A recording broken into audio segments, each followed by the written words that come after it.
अस्सलाम वालेकुम। आज का हमारा लेक्चर है मैथ्स एंड वेट। आज हम देखेंगे मैथ्स और वेट में क्या डिफरेंस होता है, हम इसको क्यों सिमिलर क्वांटिटीज़ कंसीडर नहीं करते, जो कि हम अक्सर औक़ात मैथ्स और वेट को एक ही सेंस में कंसीडर कर रहे होते हैं, जबकि ये बिल्कुल गलत होता है। और ये बहुत इंपॉर्टेंट, आपके पास लॉन्ग क्वेश्चन भी आ सकता है, शॉर्ट क्वेश्चन भी आ सकता है। तो हम स्टार्ट करते हैं। Generally maths and weight are considered similar quantities. वो क्या कह रहा है कि आम तौर पर हम मैथ्स और वेट को एक जैसी क्वांटिटीज़ ही मानते हैं, but it is not correct. जैसे मैंने आपको बताया, ये चीज़ करेक्ट नहीं है। अभी हम इसे देखते हैं। They are two different quantities. mass of the body is the quantity of matter possessed by the body. Mass is the quantity of matter possessed by the body. Weight of the body is the force equal to the force with which earth attracts it. अब हम इसका मतलब समझते हैं क्या है। सबसे पहले वो कह रहा है मैस। आपके पास मैस क्या होता है? मैस है क्वांटिटी ऑफ मैटर। ठीक है, मैस क्या आपके पास? Quantity of matter. मैटर आपको पता है क्या होता है? Anything that has mass and it occupies space. Occupy का मतलब होता है कवर करना, घेरना किसी चीज़ को। ठीक है, तो मैस क्या होता है? मैस होता है आपके पास quantity of matter possessed by the body. Body के अंदर कितना अमाउंट ऑफ मैटर है जो कि वो पोजेस्ड कर रहा है। पोजेस मीन्स मलकियत है। बॉडी के अंदर कितनी अमाउंट है मैटर की जो कि उसकी अपनी मलकियत है। ठीक है, अब इस चीज़ को आप गौर करें तो जो अमाउंट ऑफ मैटर होती है बॉडी का, वो आप कहीं भी चले जाएं वो सेम ही रहेगा। चाहे आप अर्थ पे हों, चाहे आप मून पे हों, सन पे हों, आपका मैस हमेशा क्या रहेगा? सेम। ठीक है, तो मैस क्या होता है? Amount of matter possessed by the body. अब इसके साथ एक वर्ड है, एक चीज़ जिसको हम सिमिलर ही इसके साथ कंसिडर करते हैं, जो कि बिल्कुल गलत है, वो है वेट। ठीक है, वेट को हम डिनोट करते हैं डब्ल्यू से। ठीक है, पहले मैं आपको इसका फार्मूला बताता हूँ, उससे आपको आसानी हो जाएगी। वेट का फार्मूला होता है W is equal to M G. M से मैस, जी से ग्रेविटी। ठीक है, अब वेट आपके पास होता है, वेट आपके पास ऐसी क्वांटिटी है जिससे किसी भी मैस को ग्रेविटी अपनी तरफ अट्रैक्ट कर रही होती है। वेट आपके पास ऐसी क्वांटिटी है जिससे किसी भी मैस को ग्रेविटी अपनी तरफ अट्रैक्ट करते हैं। अब ग्रेविटी जब किसी चीज़ को अपनी तरफ अट्रैक्ट कर रही है तो वो क्या करेगी? उस पर क्या लगाएगी? एक फोर्स लगाएगी ना। तो उसे हम लोग फिर क्या नाम देते हैं? Force of gravity. तो weight is the force by which earth attracts a mass. Weight आपके पास ऐसी फोर्स है जिससे ग्रेविटी किसी भी मैस को अपनी तरफ खींच रही होती है। Weight is the force. Force का यूनिट भी न्यूटन होता है, वेट का यूनिट भी न्यूटन होता है। तो weight is a force by which earth attract some mass by some force of gravity. Difference समझ आया? बॉडी का मैस जो होगा वो तो रहेगा, लेकिन वेट क्या होता है? वो फोर्स है जिससे ग्रेविटी बॉडी को अपनी तरफ अट्रैक्ट करेगी, खींचेगी। ठीक है, हम किसी भी चीज़ को ऊपर फेंके, उसने कहाँ पे आना होता है? नीचे, क्योंकि ग्रेविटी उसको अपनी तरफ क्या कर रही है? अट्रैक्ट। अब यहाँ पे देखें तो आपको रिलेशन समझ आ रहा होगा। वेट और मैस का कौन सा रिलेशन है? डायरेक्ट रिलेशन आ रहा है। मींस जिस बॉडी का जितना मैस ज़्यादा होगा उसका वेट उतना ही ज़्यादा, उसके ऊपर उतनी ही ज़्यादा ग्रेविटी की फोर्स लगेगी, और जिसका मैस जितना कम होगा उतनी ही उसके ऊपर फोर्स ऑफ ग्रेविटी भी कम लगेगी। यहाँ तक समझ आई? ठीक है, मींस अगर मैं एक एग्जांपल लेता हूँ, मैं एक वाटरमेलन लेता हूँ और साथ में एक फैदर ले लेता हूँ। ठीक है, एक तरबूज और एक पर्ल ले लेते हैं, उसको मैं एक बिल्डिंग से नीचे फेंकता हूँ, तो कौन सी चीज़ पहले नीचे आ जाएगी? ऑब्वियसली वाटरमेलन, क्योंकि उसका मैस क्या है?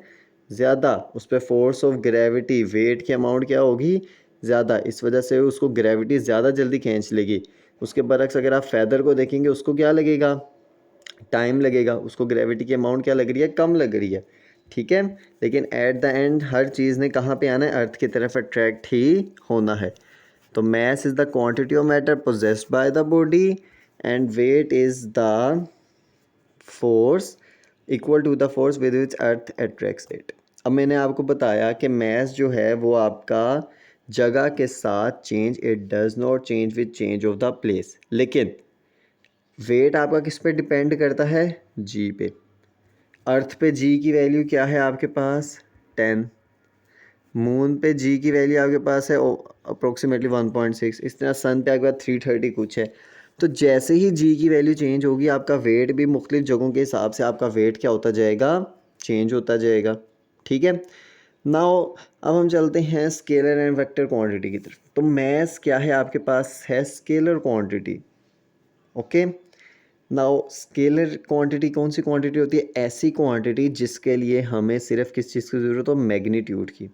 ऐसी क्वांटिटी जिसके लिए हमें सिर्फ किसकी ज़रूरत हो, मैग्नीट्यूड की, डायरेक्शन हमें नहीं चाहिए। जबकि वेट का कौन सी क्वांटिटी है आपके पास, वेक्टर क्वांटिटी। वेट को डिफाइन करने के लिए हमें मैग्नीट्यूड भी चाहिए और उसके साथ साथ हमें वो भी चाहिए उसकी डायरेक्शन। ओके, तो weight is a vector quantity. और वेट वेक्टर क्वांटिटी क्यों है, क्योंकि वेट इज़ अ फोर्स। और हमने पढ़ा था कि फोर्स कौन सी क्वांटिटी होती है, वेक्टर क्वांटिटी। फोर्स के लिए हमें एक डायरेक्शन बतानी पड़ती है। ओके, मतलब अगर मेरे पास एक मैस है, मैं चाहता हूँ मैं इसको राइट साइड पे मूव करवाऊँ, तो मुझे फोर्स इसके राइट साइड पे लगानी पड़ेगी।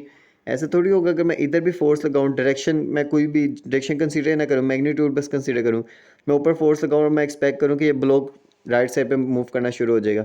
तो फोर्स के लिए मुझे किस चीज़ की ज़रूरत होती है, डायरेक्शन की। इस वजह से वेट आपके पास क्योंकि फोर्स है तो वेट भी क्या कौन सी क्वांटिटी है, वेक्टर क्वांटिटी। तो हमने अभी तक 3 डिफरेंस पढ़ लिए। पहला हमने उसके पढ़ लिया डेफिनेशन, देन हमने पढ़ लिया कि मैस जो है वो जगह के साथ चेंज नहीं होता, वेट चेंज हो जाता है। तीसरा डिफरेंस हमने पढ़ लिया कि मैस स्केलर क्वांटिटी है, वेट कौन सी क्वांटिटी है, वेक्टर। अब आते हैं कि इनको मेजरमेंट कैसे करना है, क्योंकि हैं तो ये क्वांटिटीज ही। ठीक है, एक और डिफरेंस भी बन सकता है कि mass is a base quantity, weight is a derived quantity. Weight आपके पास मैस और ग्रेविटी से मिलके बना है, gravity is also a derived quantity. ठीक है, मैस आपके पास क्या है, एक बेस क्वांटिटी है। बेस क्वांटिटी हमने 7 पढ़ी थी ना वो। ठीक है, नाउ मैस को मेजर करने के लिए हमारे पास डिवाइस होते हैं, बीम बैलेंस। डिवाइस नहीं, इसको आप ऐसे मेजरिंग इंस्ट्रूमेंट कह लें। ठीक है, बीम बैलेंस है। उसके अलावा हमारे पास फिज़िकल बैलेंस होते हैं। ठीक है, लिवर बैलेंस होते हैं।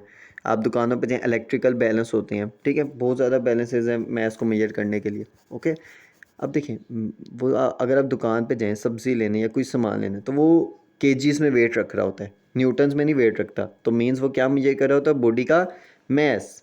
ओके, लेकिन वेट को मेजर करने के लिए हमारा मैस का टॉपिक कंप्लीट हो गया। वेट को मेजर करने के लिए हमारे पास एक स्पेशल इंस्ट्रूमेंट होता है, spring balance. Okay, spring balance की मैं यहाँ पे पिक्चर ऐड करना भूल गया। स्प्रिंग बैलेंस आपके पास ना एक ऐसे डिवाइस होता है जिसके नीचे ना एक आपके पास एक हुक टाइप लगी होती है। ठीक है, ऊपर से आप इसे पकड़ सकते होते हो। ठीक है, इस हुक के अंदर ना आप लोग कोई भी मैस लटका सकते हो। यहाँ पे न्यूटन्स में ना वैल्यूज दी होती है, अंदर इसके एक स्प्रिंग होता है। अब वो क्या कहता है, जब आप हुक के साथ लटकाते हो ना, तो आप हर चीज़ ने कहाँ पे जाना है, नीचे। तो वो ना उस हुक को, स्प्रिंग के साथ हुक अटैच होता है, उसको खींचता है नीचे। जब वो खींचता है तो मुझे पता चल जाता है कितनी फोर्स से ग्रेविटी उसको अपनी तरफ अट्रैक्ट कर रही है। तो मेरे पास क्या आ जाती है, बॉडी का वेट आ जाता है। थोड़ी बहुत समझ आई। ठीक है, तो वेट को मेजर करने के लिए हम लोग क्या यूज़ करते हैं, spring balance. Okay, now weight का फार्मूला क्या है, W = mg। इसका अब हम यूनिट निकालते हैं, mg। मैस का यूनिट क्या होता है, किलोग्राम। ग्रेविटी का ms-2, और kg ms-2 को हम न्यूटन भी कहते हैं। तो वेट का यूनिट क्या है आपके पास, न्यूटन। यहाँ तक समझ आ गई, which is same as force. Weight is measured by a spring balance. तो हमारे पास डिफरेंस था वेट और मैस का। इसको मैं कंक्लूड कर देता हूँ कि मैस आपके पास होता है, mass is the quantity of matter possessed by the body, weight is the force by which earth attracts the body. Okay, उसके बाद weight mass change does not change with change of place, weight changes with the change of the place, weight depends upon the gravity. ठीक है, mass is a scalar quantity, weight is a vector quantity. Mass can be measured by any physical balance, lever balance, beam balance.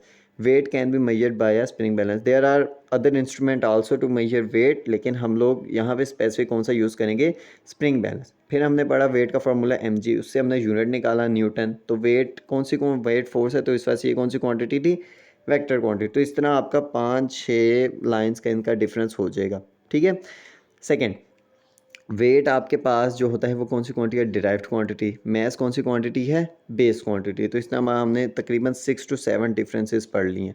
Okay,